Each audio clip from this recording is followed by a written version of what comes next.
Le conseil numéro 21 pour grandir avec Dieu. Prends autorité. Tu dois avoir l'autorité sur ta vie. Ta bouche a pouvoir de vie et de mort. Mais il est devenu normal, même pour un chrétien, de maudire sa propre vie sans s'en rendre compte. Je te donne un exemple qui va parler à tout le monde. Avant, j'étais timide. Sauf que j'étais juste introverti. Sauf qu'on a tellement proclamé sur ma vie que j'étais timide que l'esprit de timidité a pris autorité sur ma vie. Sauf que la parole dit en 2 Timothée 1,7 que ce n'est pas un esprit de timidité que Dieu nous a donné, mais un esprit de force, d'amour et de sagesse. J'ai donc dû déclarer la vérité de Dieu tous les jours avec autorité afin de pouvoir chasser cet esprit de timidité et reprendre l'autorité sur ma vie. Jésus a repris l'autorité à Satan. Tu peux donc en son nom reprendre ce qui t'a été volé et rétablir la vérité. Donc reprends autorité sur ta vie et reviens demain pour le conseil numéro 22 pour grandir avec Dieu. Prends conscience de ce qui t'influence. À qui permets-tu de t'influencer? Tu dois être attentif aux personnes qui t'entourent. Certains te rapprochent de Dieu, mais certains t'en éloignent. Et honnêtement, tu ne peux pas avancer et grandir avec Dieu avec des personnes qui t'en éloignent. Tu dois faire un choix. J'ai personnellement dû mettre fin à des amitiés, même chrétiennes, parce qu'ils m'empêchaient d'avancer avec Dieu. En fait, ils me maintenaient sous un esclavage alors que le Christ m'en a libéré. Et Jésus nous dit clairement que notre relation avec Dieu est prioritaire. Donc n'hésite pas à prier et demander sagesse et discernement afin de savoir ce qui est bon et ce qui n'est pas dans tes relations, mais aussi pour savoir comment te comporter. J'ai moi-même manqué de tact en faisant le tri, mais je t'encourage plutôt à le faire avec bienveillance. Et si je suis une bonne influence pour toi, tu peux revenir demain pour le conseil numéro 23 pour grandir avec Dieu. Apprends à ne plus douter. C'est facile à dire, mais dur à pratiquer. J'ai moi-même demandé à Dieu de l'aide pour m'aider à faire grandir ma foi.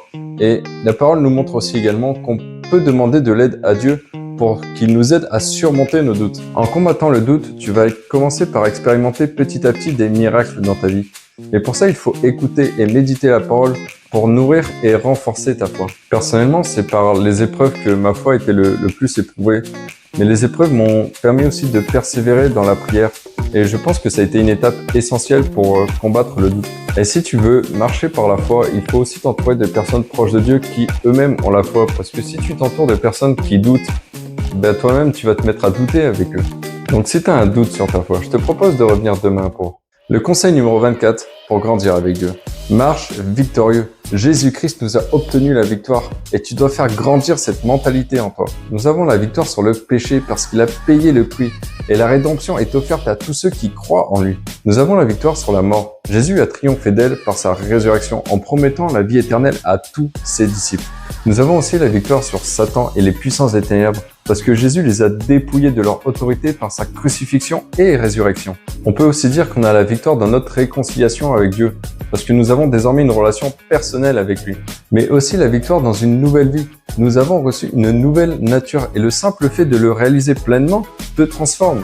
Donc prends un temps pour réfléchir à tes victoires et reviens demain pour le conseil numéro 25 pour grandir avec Dieu. Arrête de prophétiser la mort sur toi et commence à prophétiser la vie. À chaque fois que tu te rabaisses, tu prophétises ton futur.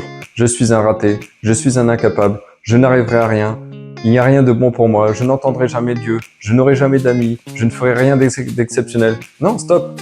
À partir de maintenant, c'est stop. Prophétise ton futur. Ma relation avec Dieu grandira de jour en jour.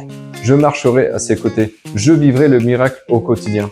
Je deviendrai la personne que Dieu m'appelle à être et je grandirai de révélation en révélation. Et personnellement, j'ai arrêté de dire ces choses parce que j'ai commencé à le vivre. Si tu demandes selon sa volonté, considère que tu l'as reçu, alors prophétise-le.